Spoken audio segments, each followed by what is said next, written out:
Deus nos criou para produzirmos fruto. Seja na primeira leitura, o Cântico da Vinha, do profeta Isaías, no qual Jesus se inspirou para fazer essa parábola que nós escutamos no Evangelho.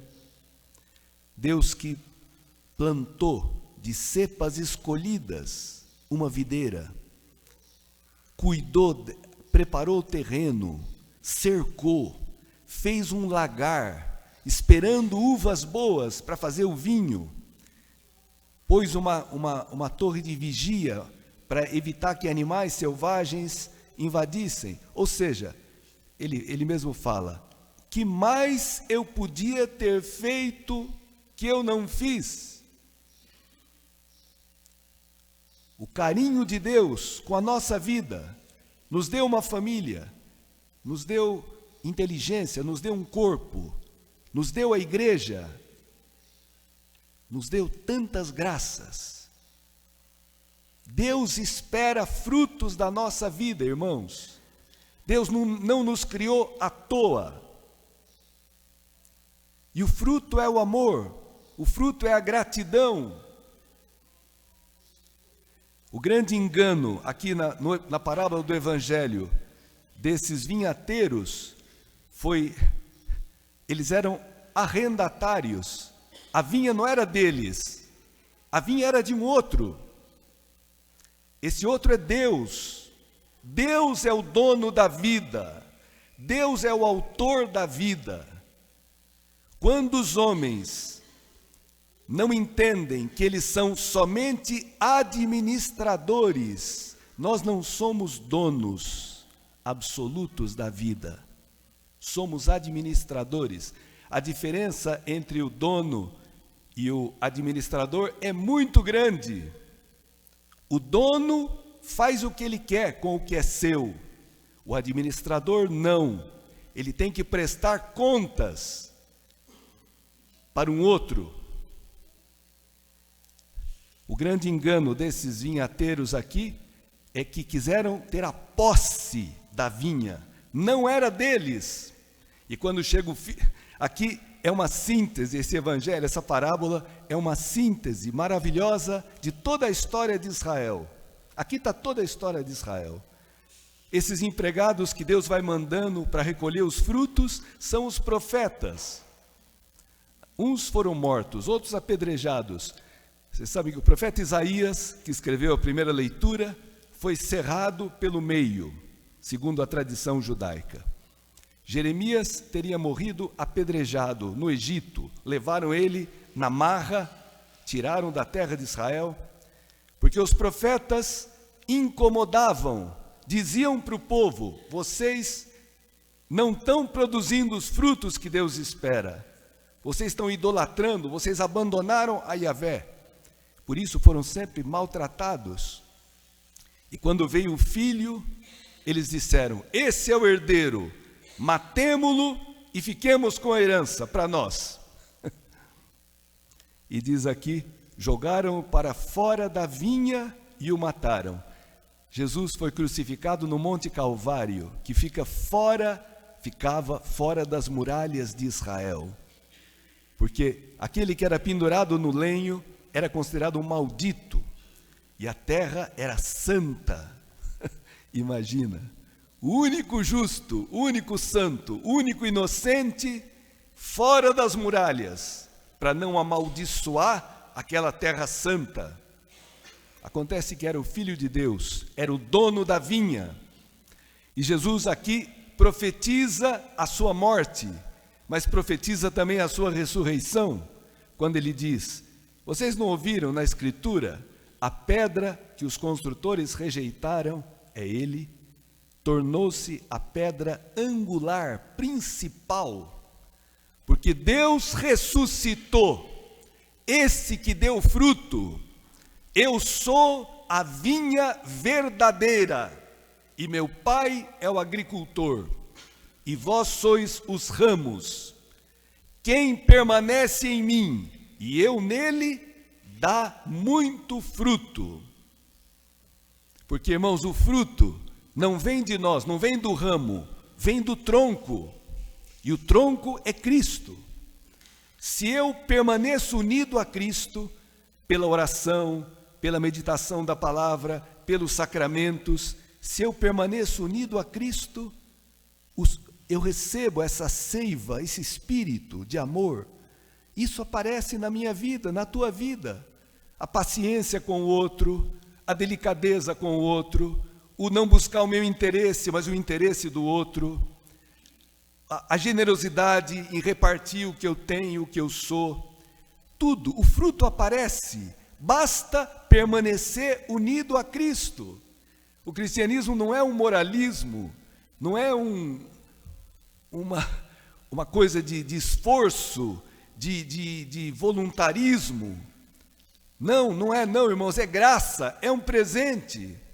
Está unido, enxertado pelo batismo em Cristo, a videira verdadeira, aquele que amou, aquele que deu fruto, aquele que glorificou a Deus, aquele que morreu por cada um de nós pecadores e ressuscitou.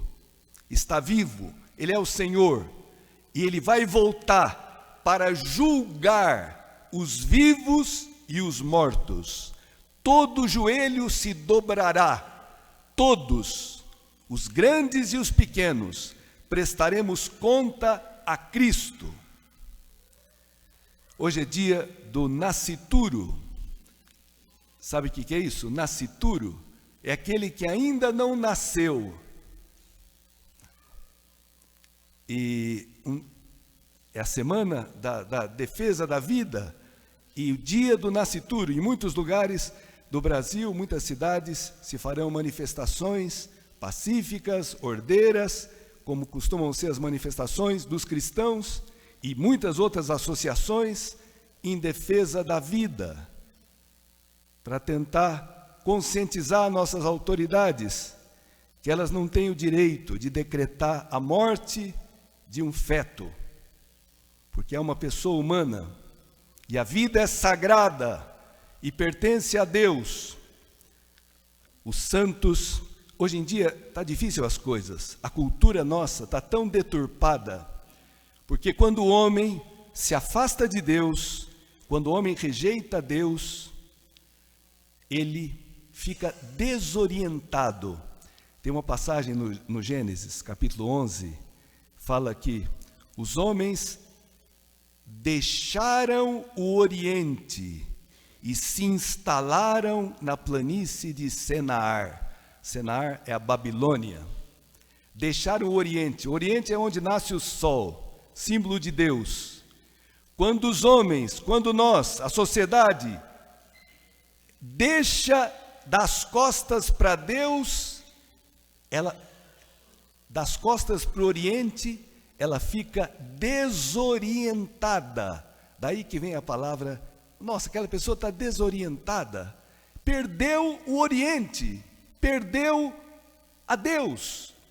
E aí o homem se torna louco, a sua razão não funciona direito.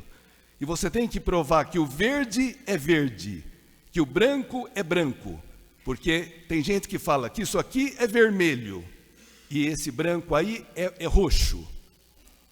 O homem ficou louco. Tem que provar que um feto é mais valioso do que um ovo de tartaruga ou um mico-leão dourado. Precisar provar isso parece uma insanidade, mas o homem perde a inteligência, perde a razão. Tá bom, os santos são as pessoas mais sábias e corajosas que existem. Uma delas, Madre Teresa de Calcutá, Santa Teresa de Calcutá, foi canonizada e foi uma grande defensora do nascituro, da vida, contra o aborto. Ela, entre outras coisas, disse isso aqui: o aborto pode ser combatido mediante a adoção. Quem não quiser as crianças que vão nascer, que as dê a mim. Não rejeitarei uma só delas. Encontrarei uns pais para elas. Ninguém tem o direito de matar um ser humano que vai nascer. Nem o pai, nem a mãe, nem o Estado, nem o médico. E eu acrescentaria, nem os juízes. Ninguém, nunca, jamais, em nenhum caso. Se todo o dinheiro que se gasta para matar fosse gasto em fazer que as pessoas vivessem, todos os seres humanos vivos e os que vêm ao mundo viveriam muito bem e muito felizes. Um país que permite o aborto é um país muito pobre, porque tem medo de uma criança. E o medo é sempre uma grande pobreza. Fantástico, irmãos, essa mulher defendeu a vida com uma coragem, na ONU, em todo lugar onde ela ia, sempre defendia. E ela dizia, se eu admito que eu posso matar, pela lei, posso matar uma criança no ventre materno, o que me impede de matar um adulto? Qual é a diferença? Me diga. Se com 12 semanas a criança já tem impressão digital, o coração já bate, está tudo formadinho, é só desenvolver, mas está ali, uma pessoa. Mas o mais terrível, irmãos, é que você conversa com, às vezes, jovens, estudantes, que para eles o aborto é uma coisa tranquila. A mulher tem direito. Tá bom, eu tenho direito de matar.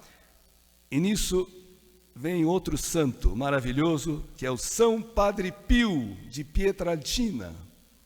Ele disse, o dia em que os homens perderem o horror pelo aborto, será um dia terrível para a humanidade. Irmãos, esse dia chegou. Muita gente hoje não se escandaliza, não tem horror do aborto. Muita gente dentro da igreja, infelizmente, tem que se dizer. Esse dia terrível chegou. Fruto de uma catequese que os meios de comunicação vão dando, contrárias aos 10 mandamentos, contrária à razão, contrária ao amor. São Padre Pio dizia, o aborto não é só homicídio, é suicídio também. Você acaba com uma sociedade. Ele fala, imagine uma sociedade só de velhos, sem criança, imagine. Por isso, irmãos, temos que rezar e acreditar naquilo que a igreja nos prega. Quem vos ouve, ouve a mim. Quem vos rejeita, rejeita a mim, disse Jesus. A igreja tem essa missão no mundo, de ser a profeta, porta-voz de Deus, para ajudar os homens, né? Tá bom, então, essa questão, penso que para vocês é tranquila, mas para muita gente hoje não é. Nós precisamos rezar muito e eu quero só chamar atenção para a segunda leitura, que é um tesouro, que eu espero que ajude a todos nós. São Paulo está preso na cadeia, possivelmente em Roma, não por algum delito que tenha cometido, mas por anunciar o Evangelho. Ele é um desses empregados, desses profetas, que anuncia a verdade, que fala a verdade, que denuncia o pecado das pessoas e anuncia a salvação. Por isso ele está preso na cadeia. E ele tem coragem de dizer isso. Não vos inquieteis com coisa alguma. Eu pensava, meu Deus, é possível não se inquietar? Ontem começou uma guerra em Israel. Era o último dia da festa das tendas. Um dia maravilhoso para os hebreus, dia da Simchat Torá, a alegria da Torá, em que eles, nas sinagogas, dançam com o rolo da Torá, como se fosse uma noiva, uma esposa. de alegria, porque Deus lhes deu a revelação, revelou a sua vontade, o seu amor, através dos mandamentos e de toda a Torá. Nesse dia de descanso, de festa, de alegria, invadem, sequestram, matam e começam uma guerra que só Deus sabe como é que vai terminar. Tudo por desobedecer os mandamentos, irmãos.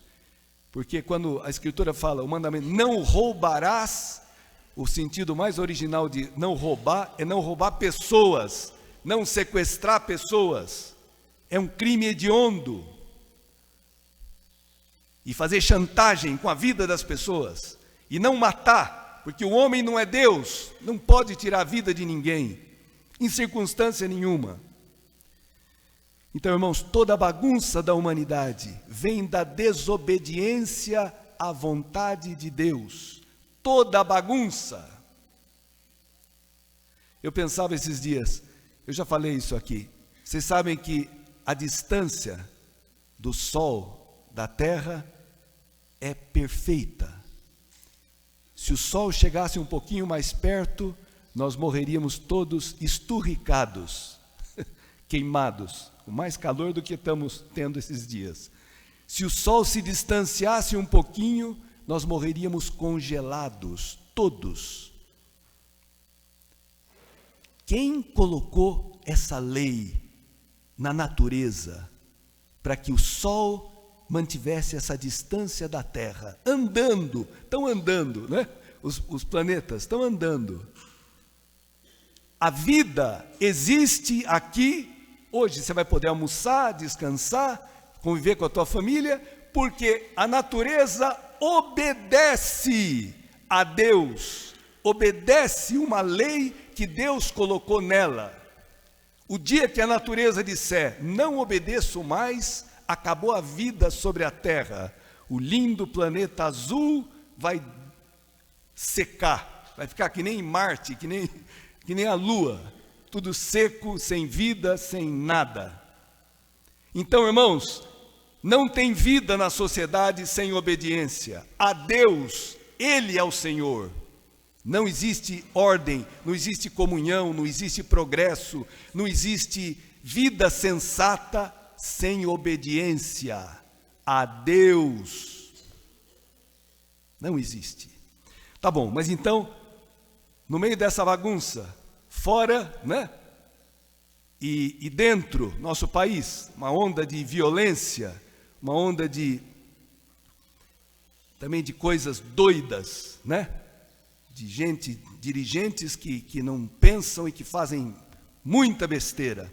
Tá bom, no meio de toda essa inquietude, e no meio, por isso estamos tendo também na nossa sociedade uma epidemia de ansiedade. Quanta gente ansiosa, quanta gente preocupada com o amanhã, com o futuro, e que deu uma desequilibrada. No meio, olha que maravilha a palavra de Deus. É um imperativo. São Paulo não está aconselhando, ele está dizendo, é para fazer. Não vos inquieteis com coisa alguma.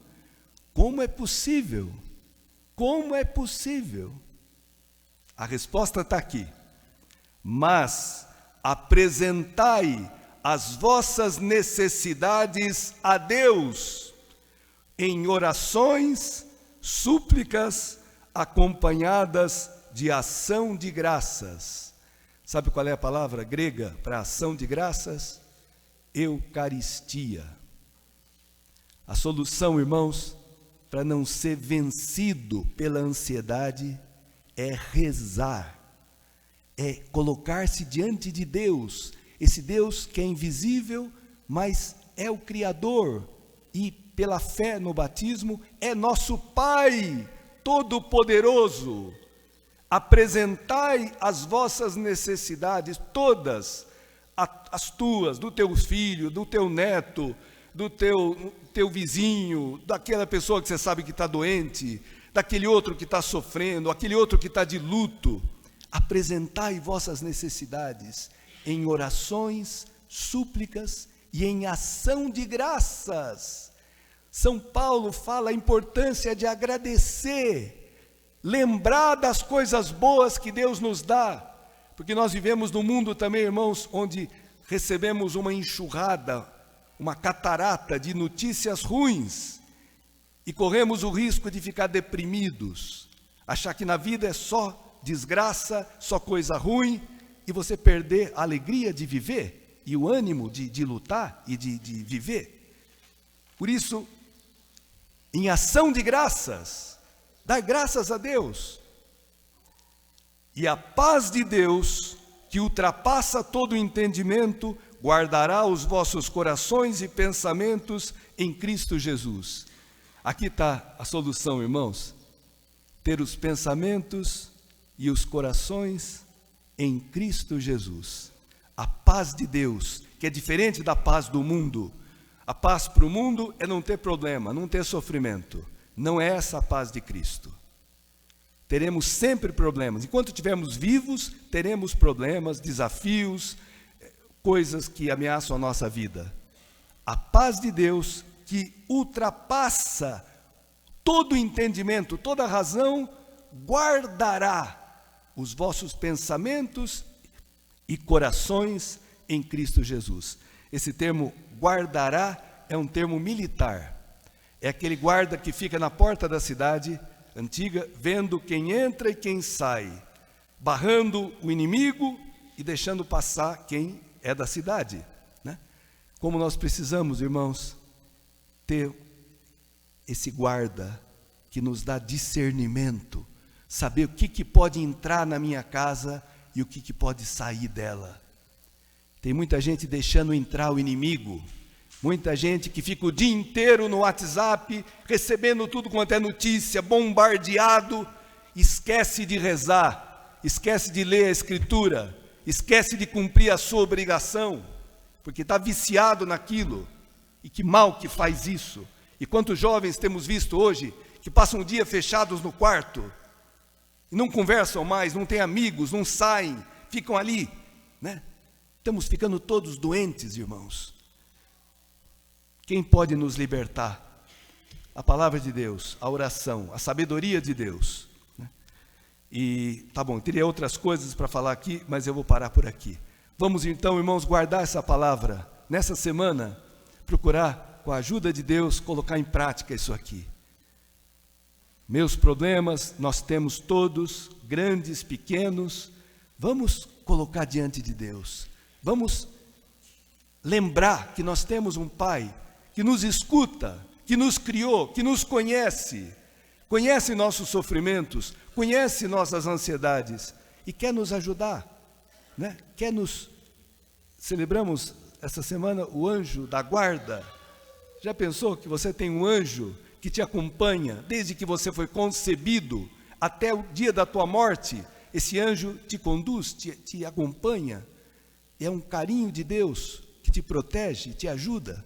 Já pensou isso? Quanta coisa temos que agradecer a Deus, irmãos. Vamos bendizê-lo, vamos louvá-lo, vamos, né? E nos ocupar. Aqui São Paulo fala: quanto ao mais, irmãos, ocupai-vos com tudo que é verdadeiro, respeitável, justo, puro, amável, honroso, tudo que é virtude, ou de qualquer modo mereça louvor. Ocupai-vos com isso. Para de se ocupar com tanto lixo, com tanta miséria. Se ocupe com o que é bom. Nossa mente não foi programada para só ficar mastigando notícia ruim. Não foi programada para isso. Tem gente depressa, deprimida, porque só todo dia só mastiga notícia ruim. E não se ocupa com coisas boas, coisas dignas, coisas santas. Temos que mudar nossos hábitos, se a gente quiser viver como cristãos. Que o Senhor nos ajude, que a Virgem Maria nos proteja, ela que sempre conservou essa paz, que sempre rezou, sempre guardou os acontecimentos, as palavras e meditava no seu coração. Maria é o modelo do cristão, modelo da igreja, modelo da pessoa equilibrada, que busca cada dia com sinceridade a vontade de Deus. Tá bom, irmãos? Vamos rezar hoje também pelos nascituros, rezar pelas nossas autoridades, para que sejam sensatas e não queiram se colocar no lugar de Deus, mas possam respeitar também a vontade do povo, porque elas estão lá como servidoras, não como donas, não como... São servidoras, só isso, só isso. E para que cumpram a sua missão e possam agir com sabedoria e discernimento.